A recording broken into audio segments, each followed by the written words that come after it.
Really is the buffet.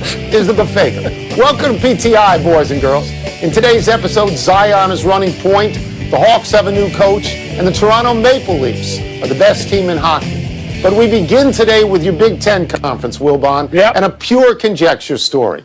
Michigan hosts Illinois tonight. Illinois is the number 4 team in the country. Michigan is number 2. If Michigan beats Illinois and adds them to recent victories over top 10 teams, Ohio State and Iowa, would you then make Michigan the overall number 1 seed in the NCAA tournament? Tony, I'd have to see the game. I want to know the tenor of the game. I want to know the score of the game, the back and forth of the game. Does Michigan have control and look like an overall number 1 seed, or does Illinois win the game? But you said if Michigan wins. Here's my problem, Tony, and I know the Michigan strength of schedule is a hell of a lot better than the Gonzaga strength of schedule. I get that, and that's to me, that's one of the few tiebreakers I trust. I don't trust a lot of the other metrics. So I might be willing, but I think I'd hold Gonzaga there. I've got to see this, and as you know, I think Illinois is going to win the game, which would render your position moot. Right. It's just too much in the air until we see the game. Let me go to the strength of schedule because it is the biggest case to make Michigan number 1. Yes. Michigan is now 16 in the entire country. Gonzaga is 105. Yeah. Baylor is 99, which surprised me because the Big 12, they got Oklahoma, Oklahoma State, Texas, Texas Tech, West Virginia, Kansas. So I was surprised at how Baylor's was 99. But let's get to the point to make in the question here. I would not make Michigan number 1. I believe Gonzaga has earned that to this point. Yeah. Gonzaga went out. They beat Iowa. They beat West Virginia. They beat Virginia by 23, which never happens. They put 102 points on Kansas, and they beat Kansas. Now, they're in a weaker conference, so they can't go big game hunting like Michigan can do now, but they did it in November and December. To me, if they go in undefeated, they've got to be the overall number 1. But Michigan looks to be very, very close if they beat they're very close. And you got 4 number 1, so we don't have to stress this as much. And the other thing is this, Tony, just because somebody tells you the strength of schedule is better doesn't mean you have to believe it's better. Now, there are years where you and I might have argued this vehemently when we actually watched college basketball like we have over the past 50 years, but we didn't do that this year. And so we got to take somebody's word for strength of schedule. But again, this Michigan-Illinois game would go a long way toward, making me feel better about the number 1 seeds, the 4 of them. Yeah, I will just tell you this, that this is the year where if you told me that a number 4 seed or a 5 seed or a 6 seed would win the whole thing this year, I would accept the logic of that because the season has been so up and down and pockmarked with teams not playing. That's called we don't know. Now, that's right, we don't know. The Atlanta Hawks take the floor in less than 2 hours, Tony, under new coach Nate McMillan, a familiar name. The team fired Lloyd Pierce yesterday after going 14-20 to start the season. That management has expected should lead to the playoffs. Pierce has been a leader in the league's racial justice efforts. Rick Carlisle called the move insane, and Greg Popovich said Pierce, quote, is the kind of guy you can build a culture around, close quote. But The Athletic reports that Pierce has strained relationships with many players, starting with his stars. Tone, do you see this firing as justified? Well, before I read all the stories about it, I did not. I mean, I felt that they had brought in talent, Dino Gallinari and Bogdan Bogdanovic and Rajon Rondo, and I thought, okay, they should be better. But they've played 1 game together. 1 game. So I don't know how you call the coach responsible for that and get rid of the coach. That's hard for me to understand. That the other part of this, the reporting is, if he doesn't get along with his stars, if according to The Athletic, a lot of players on that team looked at him and said he takes no responsibility when we have losses. So we're not there. We don't really know. There appears to be another side. My initial reaction, Mike, was No, you just can't fire this guy. Who is Atlanta to assume the playoffs and fire this guy? Let's start there, okay? Actually, we can start with this being a very common NBA story with the stars. In this case, Trae Young, John Collins, and Cam Reddish. Only one of those is actually really a star, Trae Young. But these are the three best players, and these are promising players. And they're not on the same page, as we like to say, with the head coach. That ain't news in the NBA. That often happens when teams are losing. But, Tony, the notion that management thinks they should make the playoffs because they brought in, okay, Rondo is the only legit guy you look at and say, he's going to help me get to the playoffs. Gallinari, I'm sorry, he's missed 10 games and he's a defensive target. Chris Dunn has played no games. Solomon Hill, Bogdanovich, who's a player, has missed 25 games, Tony. So the notion that, and by the way, Atlanta's not 15 games out of this. They're in the mix with 5 or 6 other teams. They could be looking at not only the 9 or 8, 9 or 10 spot to get you in the play-in, but maybe even a 7 or 8. But they bailed on this already. Now, I mean, what Popovich is talking about and what Carlisle are talking about is the man, all right, with Lloyd Pierce, who everybody, meaning in his profession, his peers, seem to have great respect for. The question is, does this go to the players? And does this go to upper-level management? I don't understand why they think they ought to be fast-tracked. Atlanta's always struggling to get anywhere near the playoffs, and the Eastern Conference, as we discussed yesterday, is better. So I don't think it's justified, no. Could you at least give them the rest of the season? This is not something you have to do now because the Atlanta Hawks are somehow going to just fly into the playoffs. Let me give you two things.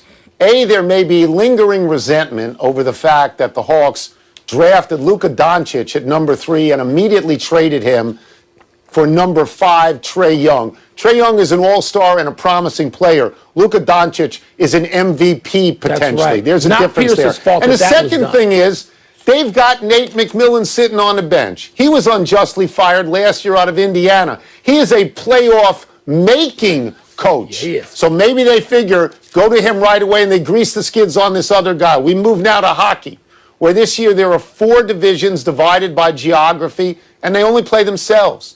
The Canadian division has the best team in hockey right now, and here's the surprise. It's the Toronto Maple Leafs, an original 6 team that hasn't won the Stanley Cup since 1967, and that's the longest drought in hockey. Wilbon, do we know how good the Maple Leafs are if they only play other Canadian teams? No, we don't know how good any of them are because they are understandably and justifiably stuck in these divisions, which are designed, all right, to fight the spread of coronavirus. We know how the NHL did this, why the NHL did this, and also with the Canadian teams, they're more stuck than the others because they can't just up and fly to the United States to play all these teams they're accustomed to playing. And no, we don't know because they don't play the Bruins and they don't play the Rangers and they don't play, some of these are real rivalries, Tone, but we don't know. It's nobody's fault. I'm not sure we're going to know about the other division leaders and teams that make the playoffs as well. Even in the playoffs, we're not going to know what is this representative of? What does it tell us about the league overall? It may never. Not this season. So let me get to some of the numbers with Toronto because I think they're important. They're 17-4-3. They're 6 points clear of the second most point team out there, which is Florida. In fact, 2, 3, and 4 are Florida, Tampa Bay, and Carolina. Not original 6 teams, right? Not even in the first expansion. Toronto just shut out Edmonton 2 in a row. Edmonton's the second highest scoring team in the league. They shut them out 2 in a row. First highest scoring team is Toronto. So Toronto appears to be legitimate. But to your point, when the playoffs come around, you're going to stay within your division till they get to the Final Four. Now, I want you to tell me, how do you seed the Final Four? How do you know who to bet on if none of these teams has ever played outside their little bubble? Yeah. How do you know? It's too bad, right? Tony. And, you just watch the same games over and over. So I'm watching the Blackhawks and Red Wings a couple nights ago, and it said at the start of the telecast, it is said the 6th of 8 meetings. This is old school, right? I mean, this is when you had in the NBA and the NHL so few teams, they seemed like they played each other 15 times. Yeah. Probably was back then. Yeah. So, again, it is no one's fault. It is what the league is stuck with. But how do you know? So I'm going to root for an original six team. I always do, and I think the Toronto jerseys I'm rooting are so for beautiful. Toronto. I am. You know, I'm going to root for them, but we don't know. We don't. It's like college basketball. We don't know. Let's take a break. Coming up, James Harden has been great running point for the Nets, but is Zion Williamson doing something even more impressive? And who was more impressive when Melo faced Melo last night? I watched that, Tone. I watched it. So the Athletic reporting pushed me a little bit to the other side. It seemed solid in Atlanta. It did. I mean, the reporting's great, but I'm sorry. Don't tell me the Atlanta Hawks have to make the damn playoffs. I ain't buying that. No. It's time for toss-up. Two men enter and one man leaves claiming victory despite shaky empirical evidence. What's first? Toss-up, more of a revelation running point. James Harden or Zion Williamson? Okay, so the backbone of this question is that New Orleans has started to run everything through Zion Williamson. And they are a better team with him having a lot of touches. They score a lot more in the paint. They're a more efficient team. They beat Utah last night. Zion had 26 points, 10 rebounds, and 5 assists. Don't get lost in the fact that it's only 5 assists. It's how much better the team is playing. Since February 1st, they've gone from 16 turnovers a game to 12, Mike. They've gone from 47% shooting, which was number 11 in the league, to 50%, which is number 2 in the league. And they've gone from 16th in offensive ranking to 1st.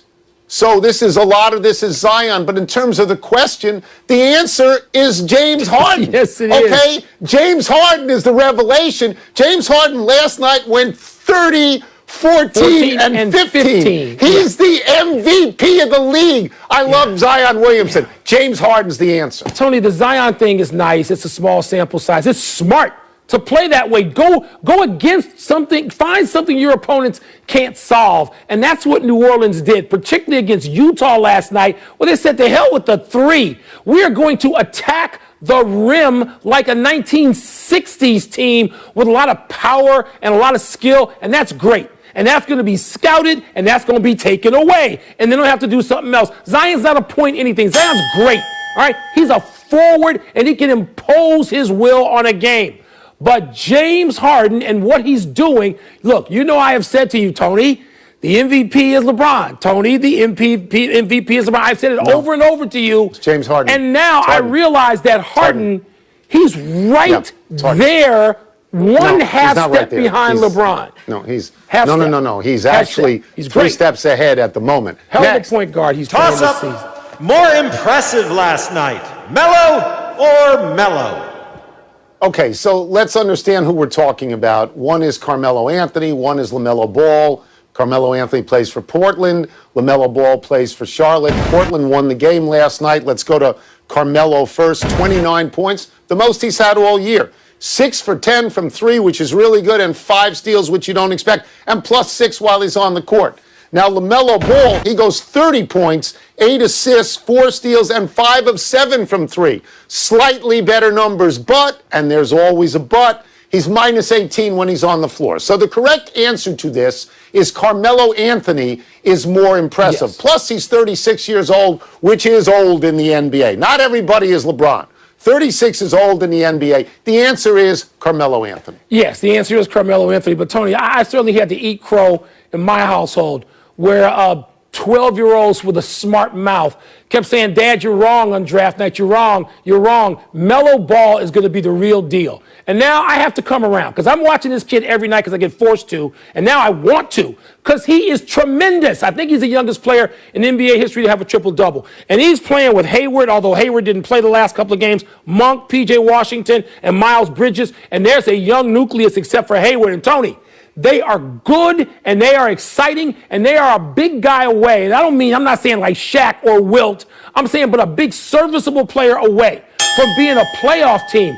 And Melo Ball, he can dish it. It seems to me, Tony, he's like sort of a young Penny Hardaway, and that he's got the length. He does everything. He don't play any D, which is why he's got that minus rating. He just sort of waves him to the basket. He'll get there. But he is a tremendous, creative, offensive star. But the answer for last night, Carmelo.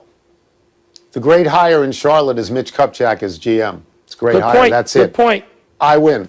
Let's take one last break, but still to come, we will ask Bulls fan Michael Ray Wilbon what it felt like watching Nikola Jokic eat up his team. I think he had 39. Could have been 59. Will LeBron and the Lakers keep things rolling against my Suns tonight? That's appointment. That's your team. That's another one of your hometown teams. I only got two. I got two. 2 years away from being 2 years away. How's that working for you? Happy time. People, happy 23rd birthday, Tua Tagovailoa.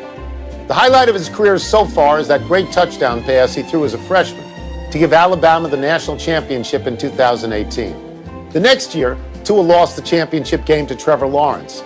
The next year, Tua suffered a broken hip that cast doubt on his sturdiness. Since then, the whole notion of Tua is based in conjecture. The Dolphins were said to be tanking for Tua, but they didn't. They got him anyway at number 5 in the draft when Joe Burrow went number 1. Tua went 6-3 as a starter for the Dolphins this year, was benched here and there for Ryan Fitzpatrick. Now the Tua drama is whether the Dolphins will keep him and he will become a star, or trade him for Deshaun Watson, whom many think is already a star. So the existential question is, how can you be a potential star and trade bait at the same time? Because we don't know. Something that folks just don't like to say. We've said it several times during this half hour. We don't know. They don't know. Even with Devontae Smith, who he threw that touchdown pass to as a freshman, we don't know. That's the glory, part of the glory of sports. Getting it right if you can. Happy anniversary, Wilt Chamberlain. This is posthumous, of course, but on this day 59 years ago, Wilt set the one-game NBA scoring record with 100 points in a 169-147 Philadelphia Warriors win over the Knicks. The game was played in a small gym in Hershey, Pennsylvania, in front of about 4,000 fans. In those days, NBA teams played every once in a while in small regional gyms to build a fan base. Wilt was 36 of 63 from the field and a remarkable 28 of 32 from the line, considering he was a notoriously bad foul shooter. To put this 100 in perspective, the next high game is 19 shy. It's Kobe's 81 after the three-point shot was adopted. Wilt has 4 of the top 5 scoring games. That season, Wilt set the NBA scoring record, 4,029 points, an average of 50.4 points a game. That's not a typo, kids. 50 a game. The person not named Wilt Chamberlain who is closest is Michael Jordan with 3,041, 1,000 points behind. People don't understand how great Wilt was. Because they don't want to. They want to tell you how great everybody today is. So tonight I'm going to go home and I'm going to queue up YouTube. I'm going to watch Wilt highlights. That's what you young dopes should do. 2 people folks don't know nearly enough about, don't know how great they are. We'll do it in retrospect. Wilt Chamberlain and Jim Brown. Stop talking about other people and who's great today. Wilt, Jim Brown, and then go to bed. Good job out of you, Wilbon. Good job. Go to bed, everybody. Go to bed. Happy trails to the Red Sox getting 3 outs. Alex Cora, reinstated as manager of the Red Sox, waved his team off the field in the first inning of yesterday's exhibition game against the Braves. Cora took advantage of the new spring training mercy rule that allows teams to abruptly end an inning after their pitcher has thrown at least 20 pitches. Garrett Richards had recorded just 1 out and walked in a run with the bases loaded on his 23rd pitch. So Cora waved everyone in with 1 out and the bases loaded. Then Richards went back to the mound for the second inning and set the Braves down in order. It's a brand new world in spring training, kids. But after all, the purpose of spring training is to prepare for games that count. These don't, even though they charge admission.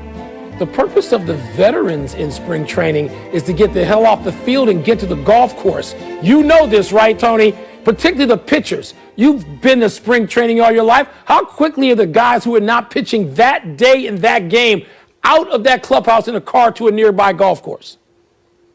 One error, I call the Hawks forward Dino Gallinari. Of course, it's Danilo, but we're friends, so I call him Dino, and we're quick to the big finish now. Nikola Jokic put 39, 14, and 9 on your Bulls last night. How did that taste? It's a great game. We can't stop anybody with size, Tony. I mean, Embiid had like 50 a couple of nights ago. The NIT will be down from 32 to 16 teams, all at large. I think all the games are in Texas. You okay with that? It should be a mid-major tournament. It hasn't been relevant for 40 years. MLB will allow players to look at in-game video on dugout iPads this season. Is that a good change? Yes, I'm tired of the catcher's signal argument. Put the iPods out there. Football players do this all the time on the sideline. The Texans released 41-year-old Josh McCown. Is this the end of the line for him? Well, he was hot to trot with the Cardinals in 2004, so it might be. Last one, Suns at Lakers tonight, 3 in a row for the Lakers. I don't know, the Suns you discount.